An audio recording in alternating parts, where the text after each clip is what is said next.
네, 오늘 하나님께서 우리에게 주시는 말씀은 누가복음 12장 49절부터 안녕.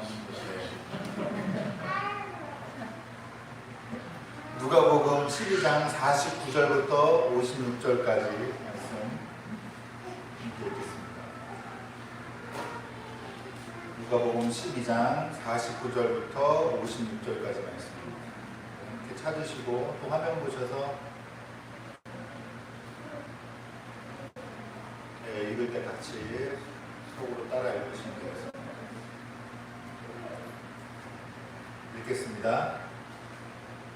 나는 세상에다가 불을 지르러 왔다. 불이 이미 붙었으면 내가 바랄 것이 무엇이 더 있겠느냐.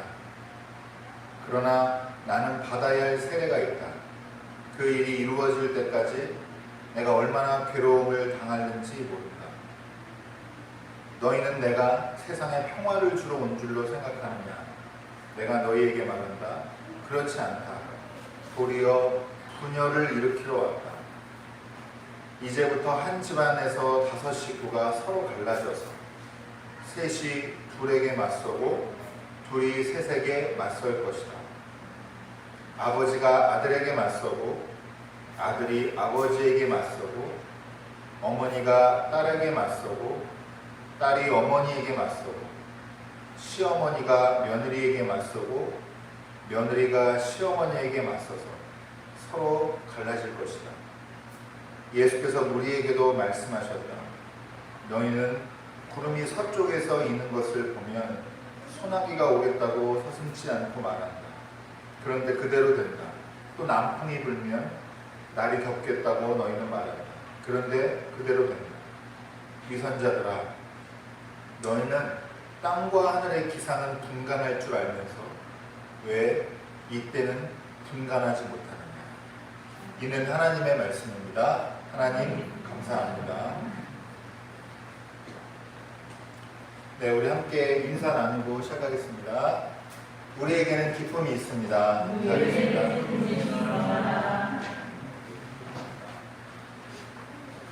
목사님 잘 추스리고 나왔습니다. 이따가 또 반갑게 인사 나누시기 바라고, 오늘 성령 강림 10째 주일 말씀은 본문은 누가복음 12장입니다. 오늘 말씀 제목은 무지에서 발견하는 깨달음이라고 붙였고요. 바로 말씀 나누도록 하겠습니다.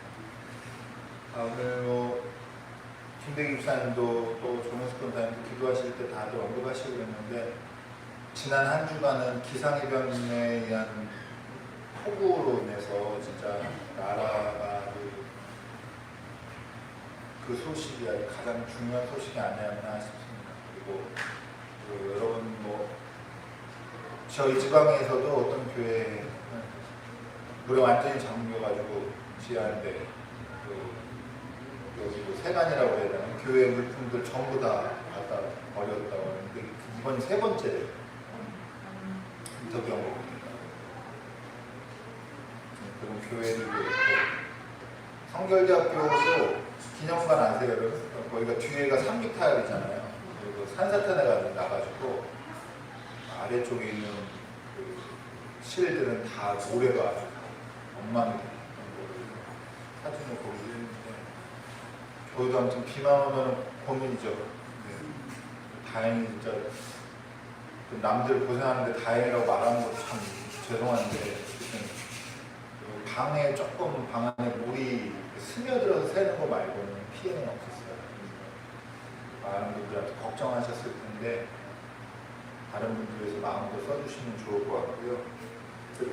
제가 친구 전사님 중에 주중에 은행에서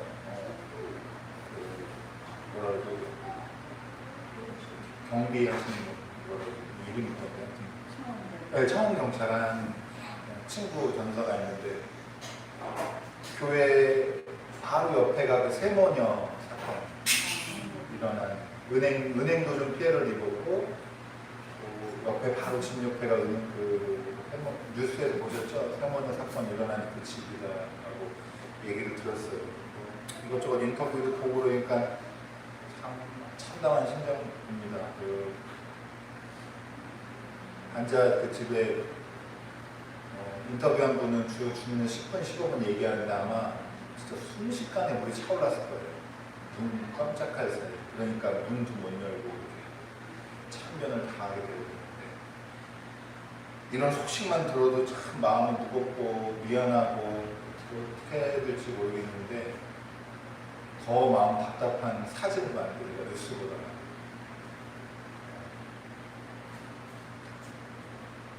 높은 정치인들이 와가지고 반지 앞방을 길가에서 창문으로 내려다보는 장면을 대화 나누는 걸 뉴스나 사진을 보고 더 마음이 답답했어요. 누가 그러더라고요. 길가 창문에서 죽음을 내려다보지 말라고.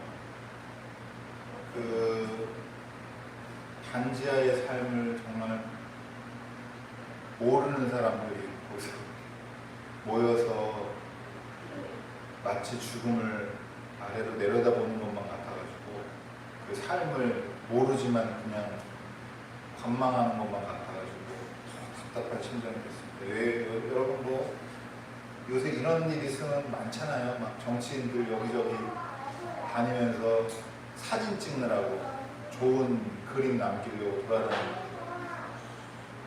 사고 난 현장 다니고 하는 그런 모습도 많이 보이고 여태까지도 많이 봤고 그런 것도 생각나서 좀 마음이 답답하고 더 그랬습니다.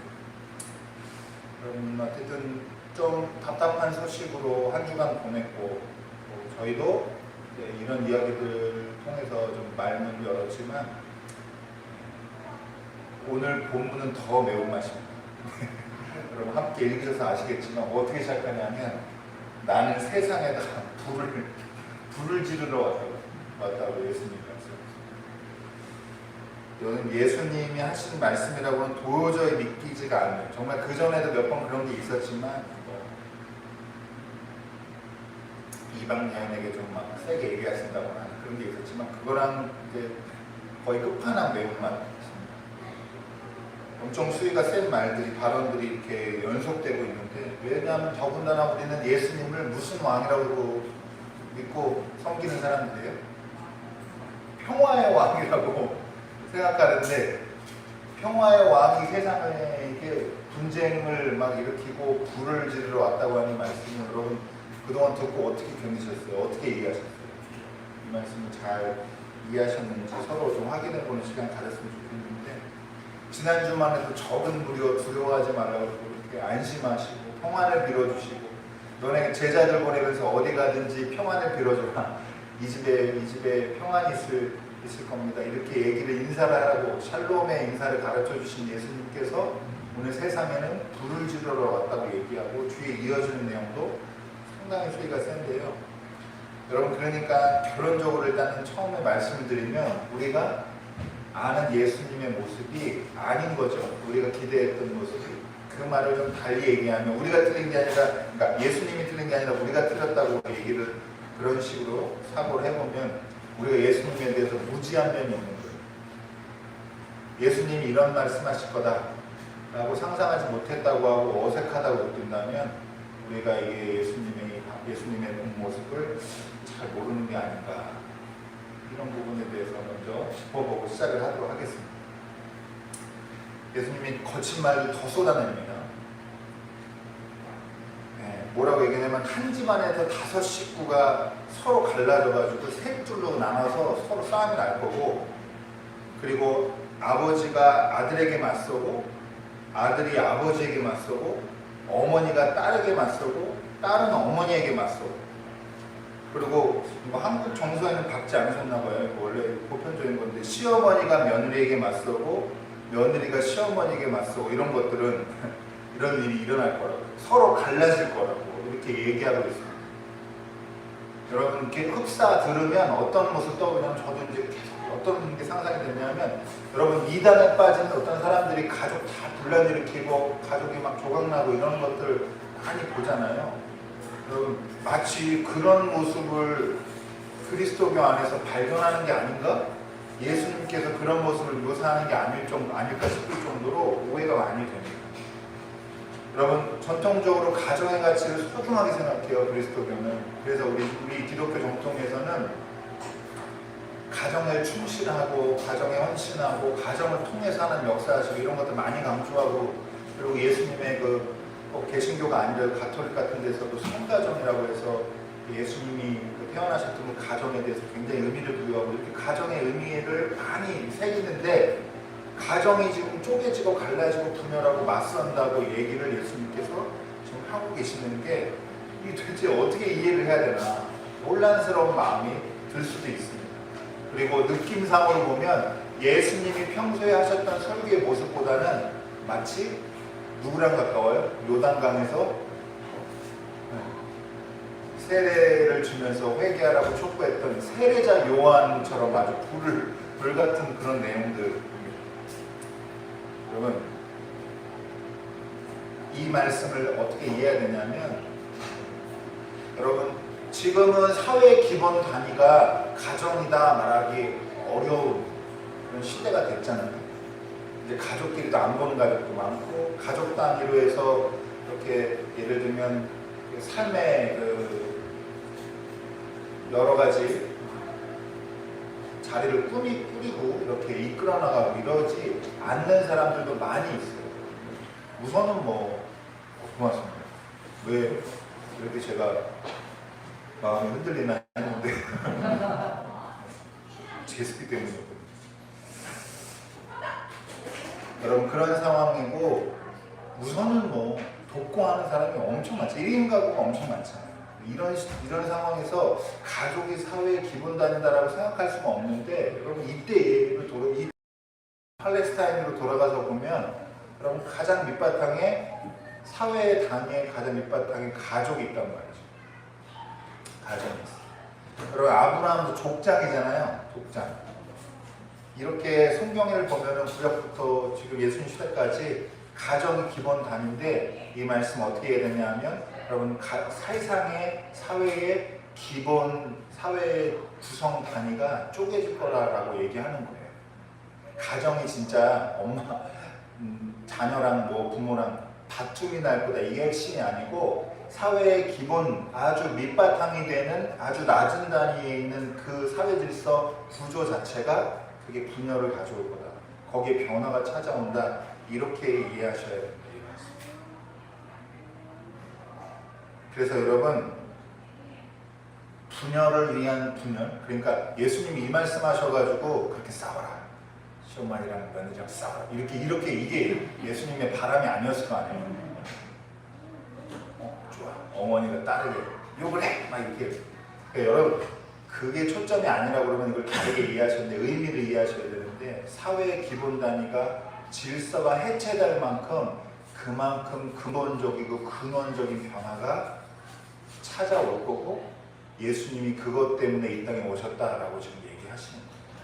내가 와가지고 너네가 이룩한 이 세상과 이 기존의 질서와 문화를 그걸 인정해주고 이거를 돈독하게 하기 위해서 내가 온 게 아니고, 오히려 밑바닥부터 근원적으로 갈아엎으려고 여기 왔다라고 예수님께서 얘기하시는 거예요.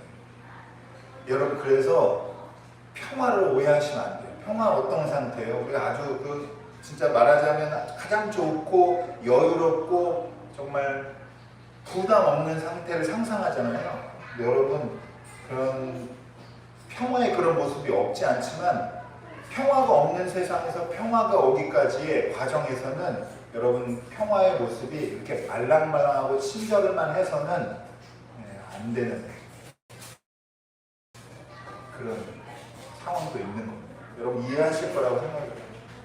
거짓된 세상에서 정의가, 또 사랑 없는 세상에서 사랑이 그 사회의 세상의 기본 바탕이 되려고 그러면, 여러분, 이렇게 부딪히고 갈라지고 깨지고 하는 시간들이 필요하겠죠. 여러분, 그래서 어쨌든 이 말씀에서 우리가 담겨있는 메시지, 이걸 발견을 해야 되는데, 우리가 예수님께서 그러니까 예수님 믿으면 이렇게 교회 다니면은 집안끼리 분쟁 나고 아주 다 조화나고 깨지는구나, 이게 아니고, 이러면 여러분 이단으로 가는 거구나.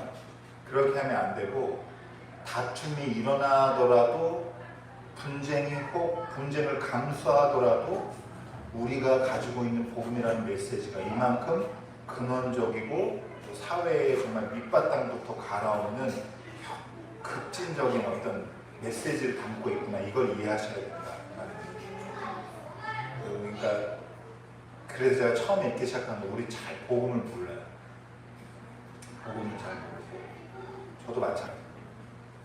여러분, 예수님이 그때 당시에 이렇게 생생하게 이런 말씀을 설교하고 사람들에게 막 이렇게 거친 말을 쏟아낼 때 사람들이 어떻게 또 어떤 마음으로 예수님 말씀 들었을지, 그리고 나서 초대교회 사람들이 이 예수님의 말씀을 통해서 공동체를 꾸리고 세상을 변혁시키기 위해서 복음의 하나님 나라를 이 땅에 임하게 하기 위해서 하나님과 같이 애써가면서 얼마나 치열하게 살았을지를 우리는 잘 모른다고, 느낌에 와닿지 않아요. 그러나 적어도 우리가 무지하다는 데에서 출발해서 우리가 잘 모르고 실제로 우리가 생각하고, 우리가 30년이 됐건 40년이 됐건 50년이 됐건 기독교에서 교회 다니면서 이 교회 문화에 익숙해져 왔지만 이것보다도 훨씬 더 예수님 메시지가 급진적이고 세상에 변혁을 가져오는 그런 메시지를 담고 있었다라고 할 거예요. 여러분 기억하시고, 아주 쉬운, 여러분 왜 그런 얘기 많잖아요. 우리나라 처음에 선교사님 들어왔을 때 교회에서는 다 평등한데 사회에서는 다 서열이 있는 사회였잖아요. 종 양반 있는 사회. 종이 교회에서는 장로고 막 상전이 와서는 예를 들면 그냥 아무 직분 없어요. 그러면 어떻게 됩니까? 이런 게 분열이에요. 이런 게 세상으로 봤을 때는 조각나고 갈라지고 맞서는 거다. 너무 복잡하고 어렵게 이해하지 마시고, 하나님께서 새로운 질서를 이 땅에 만들기를 원하셨다. 꾸준하게 이걸 이해하시면 좋을 것 같고요. 여러분, 이제 마지막에 이제 또 이해하기 어려운 말씀을 한 번 더 하시는데, 이걸 같이 좀 해석해 보면서 말씀의 은혜를 함께 나눴으면 좋겠습니다.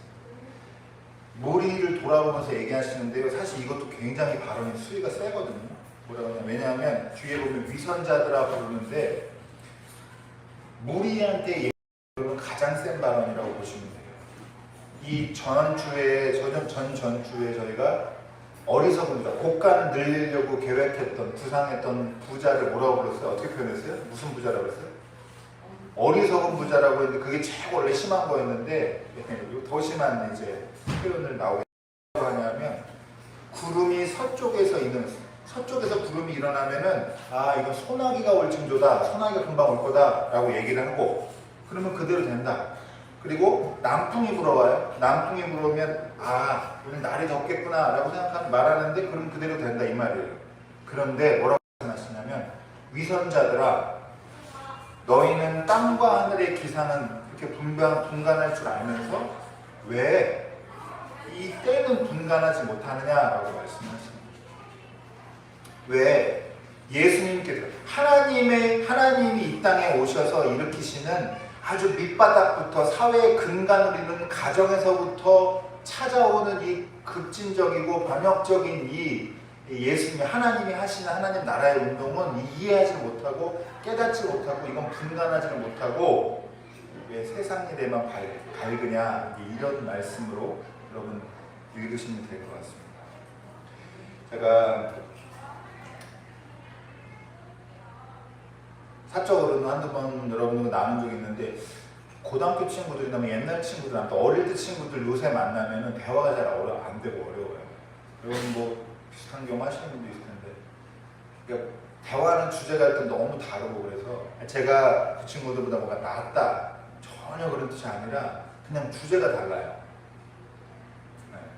골프를 골프장 근처에도 가본 적이 있는데 골프 얘기만 하고, 주식을 사본 적이 없는데 주식 얘기하고, 집값 얘기하고, 그런 얘기를 주로 한단 말이죠.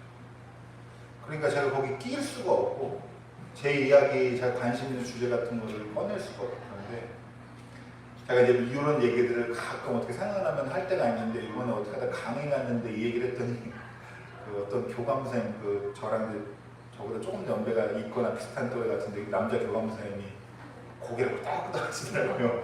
굉장히 공감된다고, 친구들 만나면 할 얘기가 없다고 그런 얘기가. 그래서 야, 의외거든요. 잘 그런 일이 없는데. 그래서 그런가 보다, 또 공감하시는 분이 있나 보다. 그리고 집에 돌아갔는데 뭐 또 그런데 강의하러 일하러 가서 그런 얘기까지 했나, 또 이게 고민이 되더라고요. 제가 작은 마음 형이잖아요. 그래가지고 그 고민을 좀 했는데, 다음날 그래서 물어보지도 않았는데 또 얘기를 했어요. 친구들 만나서 그럼 무슨 얘기하고 싶은가 제가 생각을 해보고 대답을 다시 했는데, 여러분 친구들 만나면 무슨 얘기하고 싶어요? 오랜 친구들 오랜만에 만나면 옛날 추억 얘기가 다 이제 끝났어요. 그 다음에 무슨 얘기하고 싶으세요? 저는 삶이 권태로운가 이 얘기를 해보고 싶었어요. 여러분, 저희 부모님 세대는 또 이런 과정을 또 지나가셔서 또 어떤 느낌인지 모르겠는데, 전 제일 요새 화두는 그 삶이 이렇게 권태로운가. 요게 제가 한 10년 됐죠. 이제 광주에 내려갔을 때 담임 목사님이랑 둘이서 제가 운전해가지고 이제 어디로 가고 있었는데, 담임 목사님 저한테 그러더라고요. 한준가, 내가 옛날에는 아주 열정이 뜨거웠거든. 그런 사람이었거든. 사역 엄청나게 뜨겁게 했고 열심히 했어. 근데 요새 참 그런 열정이 다 어디 갔는지 모르겠어. 저한테 그러시더라고요. 제가 정확히 10년 전에 그게 뭔 말인지 하나도 이해를 못했어요. 속으로 진짜 마음이 변해서 그런가? 막 이렇게 생각했단 말이에요. 근데 지금 딱 10년 지나니까 무슨 말인지 알겠다. 정말 삶을 다 갈아 넣어도 될 정도로 어딘가에 몰입하고 뛰어들고 싶고, 정말 뭐가 그런 세상에 자꾸 호기심을 주고 그랬는데, 어느 순간 되니까 권태를 알아버렸어요. 여러분, 제가 이게 무슨 말을 드리고 싶은 거냐면, 30대에 저는 전혀 모르던 감정을 시간이 지나면서 살아가게 되고, 제가 50대가 되고 60대가 되고 70대가 되면 또 지금은 전혀 모를 감정을 또 알게 되겠죠. 여러분, 이렇게 그때 우리가 보면 이렇게 무지해요. 다 안다고 말하기가 어려워요. 무지합니다. 여러분, 그런데 여러분, 내가 30대에 모르는 감정을 40대 알았다고 해서 30대에 뭐가 잘못된 거냐? 말할 수가 있을까요? 없죠. 여러분, 재밌는 게 시대를 분간하지 못하는 걸로 위선이라고 말할 수 있냐 이 말이에요. 위선은 원래 속으로 안 착한데, 근데 왜 시대를 분간하지 못하는 일로, 왜냐하면 자기가 노력해서 가능하지 않은 걸 수도 있는데 그걸 가지고 예수님께서 위선이라고 얘기를 하시냐? 그럼 여기 아주 중요한 메시지가 담겨 있다고 생각을 합니다. 여러분, 제가 가만히 다른 종교인들도 보고 그런데요, 교회 다니는 사람만 가지고 있는 좀 좋지 못한 모습이 있어요. 뭐냐면 착한 척해요. 유독 그래요. 교회 다니는 사람은 유독 그래요. 괜히 더 착한 척하고 뭔가 이렇게 약간 말도 더 말랑말랑하게 하려고 그러고 근데 여러분, 겉모습이 중요한 게 아니라 우리 속사람이 내면 변화되는 게 그게 중요해요. 근데 여러분, 그 중에서 우리가 말하자면 뭐하는 척 중에서, 여러분 오늘 말씀 중에서 딱 하나 버려야 될 거 하나 기억을 해보시면 좋겠는데요. 여러분, 모르는 척 하지 마세요. 무슨 아는 척은 알겠는데 모르는 척은 뭐냐? 여러분, 세상이 그렇게 어렵고 힘들어요? 난 몰랐는데? 저는 그런 쪽 세상 사람이 아니어가지고 몰랐어요, 세상이 그런지. 이런 거 봐요. 이게 언제 문제되냐면, 나이를 먹고 올라가고 하는데 모르면 이게 위선이 됩니다. 여러분, 우리나라를 이끌어나가는, 정치를 이끌어나가는 위정자가 됐는데 반지하 방에서 침수돼서 빠져나오지 못할 정도로 그렇게 죽어가는 그 사람의 삶을 모르면 안 되는 거예요. 미안해 할 줄 알아야 돼요. 자기가 책임감 느끼고, 내가 당신이 죽였다는 게 아니라, 비가 오면 원래 이런 소리 하면 안 된단 말이에요. 나 몰랐는데? 물이 이렇게 심하게 차나? 이렇게 모르는 척해서 자기가 가지고 있는 책임감에서 벗어난다고 생각하면 여러분 그 자리에 있을 자격이 없는 거예요. 더 배울수록 더 알수록 여러분 우리 진리를 안다고 하는 사람들인데 알면요 모르는 척하면 안 돼요. 그 사람들이 그렇게 힘든 줄 몰랐어요. 이렇게 말하는 게 그렇게 상처되는 줄 몰랐어요. 저는 모르고 한 거예요. 이렇게 순진한 소리 하면 안 된다 이 말이에요. 여러분 우리 알아야 됩니다. 아는 데는 어떻게 시작하냐면 모르는 데서 시작해야 돼요. 여러분 그래서 모르는 사람들이 할 수 있는 제일 좋은 방법은 자꾸 배우시기 바랍니다. 새롭게 자꾸 배우시고 깨닫고 모르는 채로 그냥 있으려고 하는 이 관성을 유지하려는 마음에서 벗어나셔가지고 자꾸 깨달은 마음 달라고 성령 하나님의 충만함을 여러분 기도하고 강구하시기 바랍니다.